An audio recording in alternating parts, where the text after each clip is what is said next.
ഇപ്പം സമയം 8:20 കേട്ടോ. 8:20 ഞാൻ എങ്ങോട്ടാണ് പോകുന്നതെന്നല്ലേ ഞാൻ എന്നെക്കുറിച്ച് പറഞ്ഞില്ല അല്ലേ.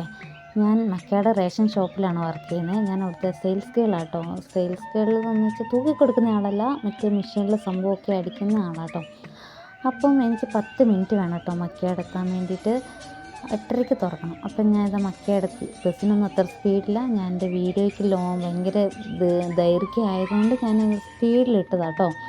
അപ്പോൾ നമ്മൾ ഇപ്പോൾ കാണുന്നതാണ് നമ്മുടെ സൊസൈറ്റി കേട്ടോ. ഇപ്പോൾ ഈ കാണുന്ന ബിൽഡിങ്ങാണ് സൊസൈറ്റി. അപ്പോൾ ഈ കാണുന്നില്ലേ പള്ളി, ആ പള്ളിയാണ് നമ്മുടെ മക്കയുടെ ബെനഡിക്റ്റിൻ്റെ ആശ്രമം.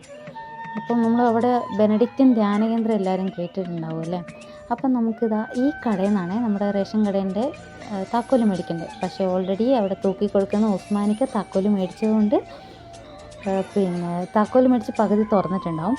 അപ്പം നമ്മൾ അതാ ആ കാണുന്ന അവിടെ നിൽക്കുന്ന കാണുന്ന ആളാണ് ഉസ്മാനിക്ക. ഞാൻ വീഡിയോ എടുക്കുന്നുണ്ട്, പുള്ളിക്കാരൻ എനിക്ക് വീഡിയോയ്ക്ക് നിന്ന് തന്നു കേട്ടോ. പിന്നെ നമുക്ക് ഈ കെട്ടിടത്തിൻ്റെ ഉള്ളിൽ, ഈ കോംപ്ലക്സിൻ്റെ ഉള്ളിൽ തന്നെ എല്ലാ സംഭവവും ഉണ്ട് കേട്ടോ. ബാങ്ക്, ഫോട്ടോസ്റ്റാറ്റ്, തയ്യൽ കട, പലചരക്കട, ഹോട്ടല്, അങ്ങനെ എല്ലാ സംഭവവും ഈ ഒരു ഇതിൽ തന്നെ ഉണ്ട് കേട്ടോ. ഈ ബിൽഡിങ്ങിൻ്റെ ഉള്ളിൽ തന്നെ എല്ലാ സംഭവവും ഉണ്ട്. അപ്പം നിങ്ങൾ വന്നിട്ട് വൈഫൈ ഓണാക്കണം, മെഷീൻ തുറക്കണം, ബോർഡ് എഴുതണം, ഫോണ് ചാർജ് കുത്തണം. പിന്നെ നമുക്ക് ബോർഡിൽ ഡേറ്റ് മാറ്റണം, നമുക്ക് അന്നത്തെ സ്റ്റോക്ക് വിവരങ്ങളെല്ലാം ബോർഡിൽ എഴുതണം. ഞാനെല്ലാം മായ്ച്ച് വെച്ചു കേട്ടോ. ഇനി ഇതിൽ സ്റ്റോക്ക് നോക്കിയിട്ട് നമുക്കെല്ലാം എഴുതണം. പണ്ടത്തെ പോലെയല്ല കേട്ടോ, റേഷൻ കട എല്ലാം പുരോഗമിച്ചു കേട്ടോ, അടിപൊളിയായി.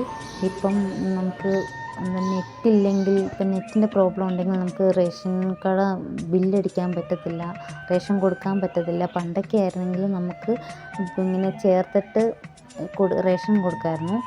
എന്ന് വെച്ചിട്ടുണ്ടെങ്കിൽ ചെറിയ ചെറിയ കള്ളത്തരം പണ്ടൊക്കെ കാണിക്കാൻ പറ്റുമായിരുന്നു. പക്ഷെ ഇപ്പം അങ്ങനെ ഒരു പരിപാടി നടക്കില്ല കേട്ടോ. നമ്മളിവിടെ എന്ത് ചെയ്താലും ഉടനെ അത് സപ്ലൈ ഓഫീസിൽ അറിയും. അതിന് നമ്മൾ എല്ലാ തിങ്കളാഴ്ച ദിവസവും കണക്ക് കൊടുക്കാൻ പോകുന്ന സംഭവമുണ്ട്. ഇപ്പം മെഷീനിലെല്ലാം ആയതുകൊണ്ട് നമുക്ക് കണക്കൊന്നും കൊടുക്കാൻ പോകണ്ട കേട്ടോ. വിദേശത്തുള്ളവർക്കും പ്രായമായവർക്കൊക്കെ ചിലപ്പോൾ എൻ്റെ ഈ വീഡിയോ കാണുമ്പം അവർക്ക് മിസ് ചെയ്യുന്നുണ്ടാവില്ലേ. കുറച്ച് പ്രായമുള്ളവരൊക്കെ ആണെങ്കിൽ ഇങ്ങനെ റേഷൻ എല്ലാം ആഴ്ചയിൽ മേടിക്കാൻ പോകുന്ന, പണ്ടൊക്കെ ആഴ്ചയിലായിരുന്നു, ഇപ്പോൾ ഒക്കെയാണത് മാസത്തിൽ കേട്ടോ.